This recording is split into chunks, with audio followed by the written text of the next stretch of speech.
അൽ മബാദിൽ അഷറത്തുലി ഇൽമി സൊറഫ്. ഇൽമു സൊറഫിന്റെ 10 പ്രാരംഭങ്ങൾ. അതായത് ഏതൊരു വിജ്ഞാനം പഠിക്കുന്ന സമയത്തും അതിൻ്റെ ഡെഫിനിഷൻ, അതിൻ്റെ പ്രതിപാദ്യ വിഷയങ്ങൾ, അതിൻ്റെ സ്ഥാപകൻ, അതിൻ്റെ ഗുണം, ഈ പഠനം എവിടെ നിന്ന് ലഭിച്ചു, അതിൻ്റെ മഹത്വം എന്ത്, ഇതിൻ്റെ പേരെന്ത്, അടുത്ത അതിപ്രധാനമായിട്ട് ഇതിൻ്റെ മതവിധി എന്ത്. ഒരു സത്യവിശ്വാസി ഏതൊരു രംഗത്തും കാൽ വെക്കുന്ന സമയത്ത് എന്താണ്, ആരാണ്, എങ്ങനെയാണ് എന്നതൊക്കെ അറിഞ്ഞിട്ട് അത് അവൻ്റെ മതവിധി എങ്ങനെയാണ് അവിടെ കണക്ട് ചെയ്യുന്നത് എന്നുകൂടെ അറിഞ്ഞുകൊണ്ടായിരിക്കണം ഒരു സത്യവിശ്വാസി ഏതൊരു വിജ്ഞാനത്തെയും, വിജ്ഞാനം എന്നുള്ളതല്ല ഏതിനെയും സമീപിക്കേണ്ടത്. അപ്പോൾ അതും ഇതിൻ്റെ പ്രധാനമാണ്. അപ്പം ഇതിൽ പറയുന്നത് ഇത് ഫർള് കിഫായ ആയിട്ടാണ് പറയുന്നത്. പിന്നെ മറ്റു വിജ്ഞാനങ്ങളും ഈ വിജ്ഞാനവും തമ്മിലുള്ള ബന്ധം, ഇതിൻ്റെ മസ്അലകൾ, ഇങ്ങനെ തുടങ്ങിയ സംഭവങ്ങളൊക്കെയാണ് ഇതിൽ പ്രധാനമായിട്ടും വരാൻ പോകുന്നത്. ഇനി ഇൻഷാ അല്ലാഹ് നമുക്ക് പറയാനുള്ളത് നമ്മുടെ കിതാബിൻ്റെ മുസന്നിഫിനെ കുറിച്ചാണ്. മുസന്നിഫുമാർ, സ്വന്നഫു തസ്നീഫ്, രചന നടത്തിയ ആളുകൾ എന്നർത്ഥത്തിൽ നമ്മൾ പറയുന്ന ആളുകൾ, അവർ കേവലമായ ഓതേഴ്സുകൾ അല്ല. വിജ്ഞാനത്തിന് വേണ്ടി ശരീരം, മനസ്സ്, സമ്പത്ത് ഒഴിഞ്ഞുവെച്ച മഹാന്മാരാണ്. പിതാക്കളിൽ നിന്ന് അനന്തരമായി കിട്ടിയ സ്വത്ത് മുഴുക്കെ വിജ്ഞാനത്തിന് വേണ്ടി ചിലവഴിച്ച മഹാന്മാരായിരുന്നു. നമ്മുടെ കൂട്ടത്തിലുള്ള സമ്പന്നരെ പോലെ കിട്ടിയ പണത്തെ 1നെ 10 ആക്കി, 10നെ 100 ആക്കി, 100നെ അതിൻ്റെ 10 മടങ്ങുകളാക്കാൻ നിക്ഷേപങ്ങൾ നടത്തുന്ന പ്രവണതയല്ല അക്കാലത്തുണ്ടായിരുന്നത്. 2 ദിവസം മുമ്പേ ദുബായുമായി ബന്ധപ്പെട്ടുള്ള ഒരു ന്യൂസിൽ വായിച്ചു, പുതിയ പണക്കാരുടെ ട്രെൻഡ് അവർ നിക്ഷേപം നടത്തുക എന്നുള്ളതിലേക്കാണ് വരുന്നത്. അതുകൊണ്ട് തന്നെ 2020 മുതൽ ദുബായിലേക്ക് ചേക്കേറിയ കോടീശ്വരന്മാരുടെ കണക്കുകൾ പത്രങ്ങളിൽ വായിക്കുകയുണ്ടായി. ഇത് അറിവ്, ആ സമ്പത്തിനെ മറ്റൊന്നാക്കി മാറ്റാനുള്ള രീതിയിൽ ക്രിപ്റ്റോ കറൻസി ആയിട്ടും മറ്റു ഡിജിറ്റൽ മേഖലയിലൊക്കെ, ഡിജിറ്റൽ ഇടപാടുകളിലേക്കൊക്കെ നിക്ഷേപങ്ങൾ നടത്തിയിട്ട് ഒന്ന് സമ്പത്തിൻ്റെ സുരക്ഷയെ ഉറപ്പുവരുത്തുക, പുതിയ രംഗത്തുള്ള കാൽവെപ്പ്, മറ്റേത് സമ്പത്തിൻ്റെ വർധനവ്. ഇങ്ങനെയാണ് ഇക്കാലഘട്ടത്തുള്ളത്. എന്നാൽ മഹാന്മാരായ മുസന്നിഫുമാരൊക്കെ അവർക്ക് ലഭിച്ച പണം അവർ വിജ്ഞാനത്തിന് വേണ്ടി ചിലവഴിച്ചതുകൊണ്ട് അള്ളാഹു അവർക്ക് വലിയ ഖബൂലിയത്ത് നൽകി.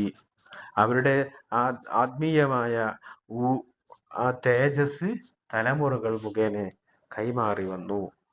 ബഹുമാനപ്പെട്ട മുഹമ്മദ് ലബ്ബൽ ഖാഹിരിയുടെ രചനയാണ് നമ്മുടെ മുന്നിലുള്ളത്. തമിഴ്നാടിൻ്റെ ഒരു മൂലയിലിരുന്ന് ഏതോ ഒരു സമയത്ത് അവരുടെ തൂലിക കുറിച്ചിട്ട അക്ഷരചിത്രങ്ങളെ 2025 ലോകം AI യുഗത്തിലെത്തിയിരിക്കുന്ന ഈ കാലഘട്ടത്തിൽ ഇരുന്നു കൊണ്ട് നമ്മൾ പഠിക്കാനിരിക്കുമ്പോൾ എത്ര വലിയ മഹത്വമാണ് അവരുടെ രചനകൾക്ക് അല്ലാഹു തആല നൽകിയത് എന്ന് നമുക്ക് ഇവിടെ ചെറിയ ബുദ്ധി കൊണ്ട് തന്നെ ചിന്തിച്ച് മനസ്സിലാക്കാൻ പറ്റുന്നതാണ്. ഈ മുസന്നിഫ് മീസാന്, അജ്നാസ് സുഗറ, അജ്നാസുൽ കുബറ എന്നുള്ള 3 കിതാബുകളുടെ മുസന്നിഫാണ്. ആ കിതാബുകൾ നമുക്ക് തുടരെ പഠിക്കാനുള്ള കിതാബുകളാണ്. മഹാനാറുകളെ കുറിച്ച് പരിചയപ്പെടുത്തുന്നു. വശൈഖ് അൽ അല്ലാമ, അല്ലാമയാണ്. അല്ലാമ എന്ന് പറഞ്ഞാൽ ധാരാളം ഇൽമുള്ള ആള് എന്നർത്ഥമാണ്. അവിടെ ഒരു താ നിങ്ങൾക്ക് കാണാൻ കഴിയും, ഹാത്താ. ഈ ഹാത്താ ഇത് ഫാരിഖത്തിന്റെ ഹാത്താ എന്നൊക്കെ പറയും. അതായത് അള്ളാഹുവിന്റെ ഇൽമിൽ നിന്നും മഖ്ലൂക്കിന്റെ ഇൽമിൽ നിന്നും വേർതിരിക്കാൻ വേണ്ടിയിട്ട്. അള്ളാഹുവിന്റെ ഇൽമ എന്ന് പറഞ്ഞാൽ കൂടുകയോ കുറയുകയോ ചെയ്യാത്ത ഒന്നാണ് അള്ളാഹുവിന്റെ ഇൽമ. മനുഷ്യന്റെ ഇൽമ എന്ന് പറഞ്ഞാൽ കൂടിയിട്ടും കുറഞ്ഞിട്ടും മറന്നിട്ടും ഓർത്തെടുത്തുകൊണ്ടും ഒക്കെ വ്യത്യാസം വരുന്ന ഇൽമാണ് മനുഷ്യന്മാരുടെ മഹ്ലൂക്കുകളുടെ ഇൽമ് എന്ന് പറഞ്ഞാൽ. ആ ഇൽമ് അള്ളാഹു എന്ത് ചെയ്യാണ്, ഓരോരുത്തർക്ക് അങ്ങനെ കൊടുക്കുകയാണ് ചെയ്യുന്നത്. ആ കൊടുക്കുന്ന ഇൽമ് കൂടുതൽ അള്ളാഹു താല അവന്റെ അവതാരം കൊണ്ട് കൊടുത്ത ആളുകളുണ്ടാവും, കുറവ് കൊടുത്ത ആളുകളുണ്ടാവും. അതിൽ കൂടുതൽ ലഭിച്ച മഹാനി എന്ന ഗണത്തിൽപ്പെട്ട ആളാണ് ബഹുമാനപ്പെട്ട ലബ്ബൽ ഖാഹിലി. ആ ഒരു വേർതിരിവ് അല്ലാമ എന്ന് പറയുമ്പോൾ അള്ളാഹുവിനെക്കാളും ഇൽമുണ്ട് എന്ന ആ ഒരു അദബുകേട് ആ പ്രയോഗത്തിൽ ഇല്ലാതിരിക്കാൻ വേണ്ടിയിട്ട് അപ്രകാരം കൊടുക്കുന്നു. അൽ ആരിഫു ബില്ലാഹ്, അള്ളാഹുവിനെ കുറിച്ചു തിരിച്ചറിഞ്ഞ മഹാന്മാർ. അപ്പൊ ഇൽമ് എന്ന് പറഞ്ഞപ്പോൾ അവിടെ അറിവ് എന്ന അർത്ഥത്തിലുള്ള ഇൽമു ഉപയോഗിച്ച് അള്ളാഹുവിനെ കുറിച്ച് പറഞ്ഞ സമയത്ത് എന്ത് ചെയ്തു, മാരിഫത്ത് കിട്ടി. അപ്പൊ അള്ളാഹുവിനെ കുറിച്ച് ഇൽമുണ്ട്, മാരിഫത്തും ഉണ്ട്. ബേസിക് ആയിട്ട് എല്ലാവർക്കും അള്ളാഹു എന്താന്നുള്ളത്, ഫഅലം അന്നഹു ലാ ഇലാഹ ഇല്ലല്ലാഹ്, ലാ ഇലാഹ ഇല്ലല്ലാഹ് എന്നുള്ളത് നീ അറിഞ്ഞോ എന്നവിടെ പറയുന്നുണ്ട്. അപ്പൊ ലാ ഇലാഹ ഇല്ലല്ലാഹയെ കുറിച്ച് നമുക്ക് ഇൽമ കിട്ടും. അള്ളാഹുവിനെ കുറിച്ച് ഇൽമ കിട്ടി ആ ഇൽമിന്റെ കലർപ്പില്ലാത്ത ഇൽമും കലർപ്പില്ലാത്ത അമലും ശുദ്ധമായ ഹൃദയവും സമർപ്പണ മനോഭാവവും കൂടെ ആയിക്കഴിഞ്ഞാല് അള്ളാഹുവിൽ നിന്നുള്ള മാരിഫത്തും കിട്ടും. അങ്ങനെയാണ് ഇൽമും മാരിഫത്തും കിട്ടും. അങ്ങനെ അള്ളാഹുവിനെ കുറിച്ച് മാരിഫത്ത് കിട്ടിയ മഹാൻ ആയാണ് ബഹുമാനപ്പെട്ട ലബ്ബൽ ഖാഹിലി. അശ്ശഹീറു ബിശ്ശൈഖ് മുഹമ്മദ് ലബ്ബാഹ് എന്നു പ്രശസ്തനായ മഹാൻ ഇബ്നു ശൈഖ് അൽ അല്ലാമ സ്വതഖത്തുല്ലാഹി അൽ ഖാഹിരി. അവര് മറ്റു പ്രശസ്തനായ അല്ലാമയായ സ്വതഖത്തുല്ലാഹിൽ ഖാഹിരി, സ്വതഖത്തുല്ലാഹിൽ ഖാഹിരി, ഖാഹിരി എന്ന് പറഞ്ഞാല് തമിഴ്നാട്ടിലെ കാൽപട്ടണം, അവിടുത്തെ മഹാനാണ്. അപ്പൊ സ്വതഖത്തുള്ള എന്നാണ് അവരുടെ പേര്. സ്വതഖത്തുള്ള അൽ ഖാഹിരി ഇഷ്ടംപോലെ നമ്മൾ എന്ത് ചെയ്തിട്ടുണ്ട്, കേട്ടിട്ടുണ്ട്. അവരുടെ രചനകളും നമ്മൾ മനസ്സിലാക്കിയിട്ടുണ്ട്. ബഹുമാനപ്പെട്ട ഷെയ്ഖ് മുഹ്യിദ്ദീൻ ഷെയ്ഖ് റളിയല്ലാഹു അൻഹുവിന്റെ ഖുതുബിയത്തിന്റെ രചന നടത്തിയ മഹാനാണല്ലോ സ്വതഖത്തുല്ലാഹിൽ ഖാഹിരി. അവരുടെ മകനാണ് ലബ്ബൽ ഖാഹിരി. അവരുടെ കിതാബാണ് നമ്മുടെ മുന്നിലുള്ളത്.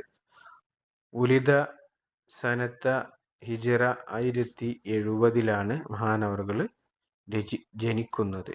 എവിടെ? ബിബൽദത്തി ഖാഹിർ മിൻ വിലായത്തി തമിഴ്നാട്, തമിഴ്നാട് സ്റ്റേറ്റിലെ ഖാഹിർ എന്ന പട്ടണത്തിലാണ്.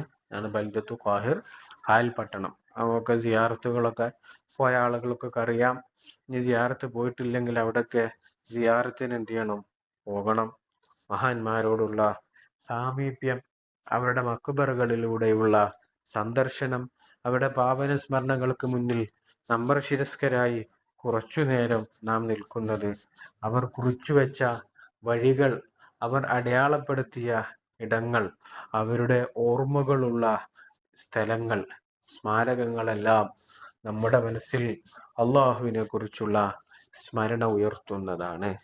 ഭൗതിക ലോകത്തിന്റെ താല്പര്യങ്ങൾക്കു പ്രാധാന്യം കൊടുക്കാതെ ആത്മീയ മൂല്യങ്ങൾക്കു പ്രാധാന്യം നൽകി ജീവിതത്തിൽ കാണിച്ചു തന്ന മഹാന്മാർ, അവരോടുള്ള സമീപനം എന്തുകൊണ്ടും അള്ളാഹുവിൻ്റെ തൃപ്തിക്കും അള്ളാഹുവിൻ്റെ പൊരുത്തത്തിനും കാരണമാകുമെന്നുള്ളത് നിസ്സംശയമായ ഒരു വസ്തുത തന്നെയാണല്ലോ. ഭൗതിക പ്രമത്തയിൽ കെട്ടിപ്പടുത്ത അമ്പരചുംബികളായ കെട്ടിടങ്ങളും ബഹുനില കെട്ടിടങ്ങളും അതിലെ ആഡംബരകളും സ്വാർത്ഥതകളും എല്ലാം കണ്ടു മനസ്സിലാക്കി അതിൽ രസം കാണുന്ന ആളുകളുടെ കാലഘട്ടത്ത് ഗ്ലോബൽ വില്ലേജുകളും ന്യൂയോർക്കുകളും ദുബായ് മാളുകളും കേരളത്തിലും ഇന്ത്യയിലും ഒക്കെ ദിനം ദിനം മുളച്ചു പൊന്തുന്ന അമ്യൂസ്മെന്റ് പാർക്കുകൾ, കൃത്രിമമായ പ്രദേശങ്ങൾ, ഭൂമിയിലെ ഇടത്തോട് സമാനമായ രീതിയിലുള്ള കൃത്രിമമായി ഉണ്ടാക്കുന്ന ഐസ്ലാൻഡുകളും ഐസ് പാർക്കുകളും സീകളൊക്കെ നമ്മുടെ മനസ്സിൽ, നമ്മുടെ കുട്ടികളിൽ ഉണ്ടാക്കുന്ന എന്തോ ഒന്ന്, അതൊക്കെ ഒരു ഇല്ലായ്മയിലേക്ക്, ഒരു ദൈവനിഷേധത്തിലേക്ക് കൊണ്ടുപോകുന്നോ എന്ന് വരെ നമ്മൾ സംശയിക്കണം. ഐസ് പാർക്ക്, ഐസ് ഇങ്ങനെ ഉണ്ടാക്കുകയാണ്, കടലിനെ ക്രിയേറ്റ് ചെയ്യാണ്, മത്സ്യങ്ങളെ കൊണ്ടുവന്ന് ചില്ലുകൂട്ടിലിട്ട് അതിൻ്റെ അടിയിൽ കൂടെ ഇങ്ങനെ പോയി ഇതൊക്കെ കണ്ട് കുട്ടികളങ്ങനെ കാണുന്ന സമയത്ത് ഇതൊക്കെ മനുഷ്യന്മാരുണ്ടാക്കുന്ന ഒരു ലോകമാണ്. മനുഷ്യന്മാര് മഞ്ഞുണ്ടാക്കുന്നു, മനുഷ്യന്മാര് കടലുണ്ടാക്കുന്നു, മനുഷ്യന്മാര് മലകൾ ഉണ്ടാക്കുന്നു, മനുഷ്യന്മാര് വലിയ ബ്രിഡ്ജുകൾ, ഗ്ലാസ് ബ്രിഡ്ജുകളൊക്കെ ഉണ്ടാക്കിയിട്ട് ഒക്കെ ആ മനുഷ്യനിലേക്ക് ഇങ്ങനെ ചേർത്തിക്കൊണ്ട് ഇങ്ങനെ വരിക. അപ്പൊ ഒരു വേൾഡിലേക്കാണ് കുട്ടികൾ എന്ത് ചെയ്യണത്, പോകുന്നത്. അവിടെ നിന്ന് ഇങ്ങനെ ഇങ്ങനെ മാറിക്കൊണ്ട് അള്ളാഹു സൃഷ്ടിച്ചോ എന്ന് പറഞ്ഞുകൊണ്ട് റബ്ബ് ആണ് ഇതിൻ്റെ സൃഷ്ടാവ്, അവനിൽ ഒതുങ്ങുന്നു. അതുകൊണ്ട് സൃഷ്ടികർമ്മം നിർവഹിച്ച റബ്ബിന് വേണ്ടിയായിരിക്കണം നമ്മുടെ ജീവിതം. നമ്മെ അള്ളാഹുവാണ് സൃഷ്ടിച്ചത്, പ്രപഞ്ചത്തെ അള്ളാഹുവാണ് സൃഷ്ടിച്ചത്. നമ്മെ സൃഷ്ടിച്ചതിനേക്കാൾ മഹത്വമുണ്ട് ആകാശഭൂമികളെ സൃഷ്ടിച്ചത്.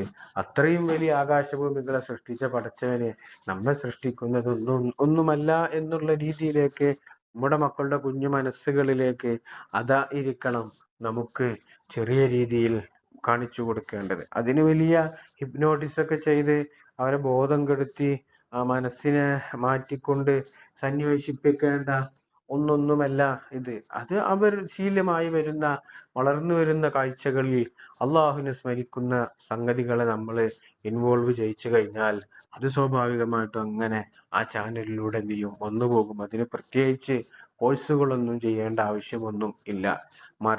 മറ്റൊന്ന് ശ്രദ്ധിക്കേണ്ടത്, ഇതല്ലാത്തത് അവരിലേക്ക് ഇൻജക്റ്റഡ് ആയി വരുന്നുണ്ടോ എന്ന കാര്യം നാം ശ്രദ്ധിച്ചു കഴിഞ്ഞാൽ, എന്നത് ശ്രദ്ധിക്കാതെ അവിടെ അവര് മറ്റു മേഖല മികച്ചു പോയി കഴിഞ്ഞാൽ മറ്റേ സ്ഥലത്ത് നമ്മൾ കോഴ്സ് ചെയ്താലും അവരെന്താവില്ല, അവരിലേക്ക് ഉള്ളിലേക്ക് കയറ്റേണ്ടതിന് യഥാർത്ഥത്തിൽ കയറ്റുന്നതിൽ നമ്മൾ പരാജയപ്പെടും. അള്ളാഹു തആല കാത്തുരക്ഷിക്കുമാറാകട്ടെ. അപ്പോൾ അങ്ങനെയുള്ള മഹാന്മാരുമായിട്ടുള്ള ആത്മീയമായ സമ്പർക്കങ്ങളായിരിക്കണം നമ്മുടെ മക്കളിൽ മാറ്റം വരുത്തേണ്ടത്.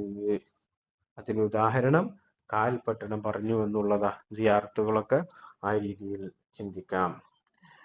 അങ്ങനെ കറലുലുമലാബിഹി സ്വതക്കത്തുള്ളയായ തൻ്റെ ഉപ്പയുടെ സമീപത്തിൽ നിന്നാണ് മഹാനവറുകൾ വിജ്ഞാനങ്ങളെ പഠിച്ചത്.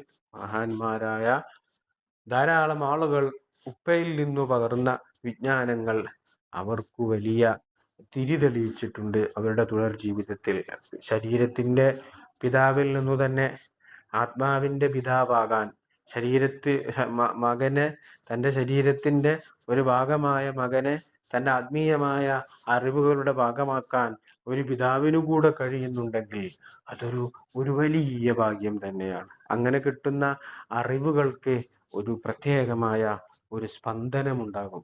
അതിന് ഇതര അറിവുകളിൽ നിന്ന് അതിന് പ്രത്യേകമായ ഒരു ഷോക്കിംഗ്, ഒരു ഗുണം അത് ഉണ്ടാകുന്നതാണ്. കാരണം അത് രണ്ടിനും അടിസ്ഥാനമുണ്ട്.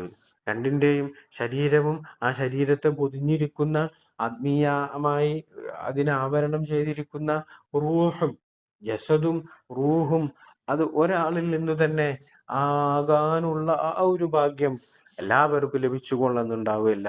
മകനെ ഈ വഴിയിലേക്ക് കൊണ്ടുവരാൻ പിതാവിന് കഴിയണമെന്നില്ല. അല്ലെങ്കിൽ മകൻ വന്ന സമയത്ത് ഒരുപക്ഷെ തൻ്റെ പിതാവ് ഈ വഴിയിലായിക്കൊള്ളണമെന്നില്ല. ഇങ്ങനെ ആ പണ്ഡിതനായ പിതാവിൽ നിന്ന് പണ്ഡിതനായ ഒരു പുത്രനെ രൂപപ്പെടുത്തിയിരിക്കുന്ന സമയത്ത് അത് അധികമൊന്നും സദൃശ്യതകളില്ലാത്ത ചിത്രങ്ങളായിട്ടാണ് കാണുന്നത്. ചില മഹാന്മാർ അവരുടെ ജീവിതത്തിൽ അനാഥകളായിട്ട് വളർന്നു, പക്ഷെ അവർക്ക് തുണയായി അവരുടെ ഉമ്മമാരുണ്ടായിരുന്നു. ചില മഹാന്മാർ ഉപ്പയുടെ മരണം ഉപ്പയില്ലാതെയാണ് വളർന്നു വന്നതെങ്കിലും ഉപ്പയുടെ സമ്പത്തുകൾ അവർക്ക് ഉപകരിച്ചുകൊണ്ട് ആ സമ്പത്ത് പിന്നീട് അവർക്ക് ജോലിക്കൊന്നും പോകേണ്ട, ഉപ്പയുടെ സമ്പത്ത് എന്ത് ചെയ്തു, ആ സമ്പത്ത് വെച്ചുകൊണ്ട് വിജ്ഞാനത്തിലെ വഴിതെളിച്ചു പോയിട്ടുണ്ട്. ഇങ്ങനെ വ്യത്യസ്തമായ ചിത്രങ്ങൾ നമുക്ക് കാണാൻ കഴിയും. അതിൽ സദഖത്തുല്ലാഹിൽ ഖാഹിരി അവർ അവരുടെ മകനിൽക്ക് ധാരാളം അറിവുകൾ അവരിൽ നിന്ന് തന്നെ പകർന്നപ്പോൾ ഒരു പ്രത്യേകമായ ശോഭ അവരിൽ നിന്ന് നമുക്ക് ഇതുവരെ അനുഭവിക്കാൻ കഴിഞ്ഞു. പിന്നെ മാല അമ്മിഹ ഷേഖ് സ്വലാഹുദ്ദീൻ അൽ ഖാഹിരി, തൻ്റെ ഉപ്പയുടെ സഹോദരനായ സ്വലാഹുദ്ദീൻ അൽ ഖാഹിരിയിൽ നിന്നും മഹാനവർകൾ വിദ്യാഭ്യസിച്ചു. മാല ഷേഖ് മഹ്മൂദ് അൽ ഖാഹിരി വകാന ഷേഖു അദീബൻ ലുഗവിയ, മഹാനവർകള് അദീബ് സാഹിത്യകാരനും ലുഗവിയുമായിരുന്നു. ലുഗവി എന്ന് പറഞ്ഞാൽ ഭാഷ, ലാംഗ്വേജ്. അപ്പൊ ലിംഗ്വിസ്റ്റിക്കും ലാംഗ്വേജുമായി ബന്ധപ്പെട്ടതും സാഹിത്യവുമായി ബന്ധപ്പെട്ടതുമായിരുന്നു മഹാനവർകൾ. അപ്പൊ സാഹിത്യവും ഭാഷയും രണ്ടും രണ്ടായിട്ടാണ്. ഭാഷയിൽ നിന്നാണ് സാഹിത്യം രൂപപ്പെടുന്നത് എങ്കിലും ലുഗവി എന്ന് പറഞ്ഞ ആ ഒരു പദങ്ങളെ കുറിച്ചുള്ള ഏത് പദമാണ്, എവിടുന്ന് വന്നതാണ്, അത് ഏത് കാലത്ത് ഉപയോഗിച്ചു, ഇതിന് വേറെ ഏതെങ്കിലും കമ്മ്യൂണിറ്റികൾ ഇങ്ങനെ ഇതിനെ ഉപയോഗിക്കുന്നുണ്ടോ, എങ്ങനെയൊക്കെയാണ് അതിന്റെ രൂപരീതികൾ എന്നൊക്കെയാണ് ലുഗവി വരിക. സാഹിത്യം എന്ന് പറഞ്ഞാൽ അത് വേറെ ഒരു ഡെഫിനിഷനും വേറെ തരവുമായിട്ടാണ് എന്തെന്ന് വരുന്നത്. മഹാനവറുകള് അതായിരുന്നു എന്നുള്ളതാണ്. ഇൻഷാ അല്ലാഹ് ബാക്കി നമുക്ക് പറയാം.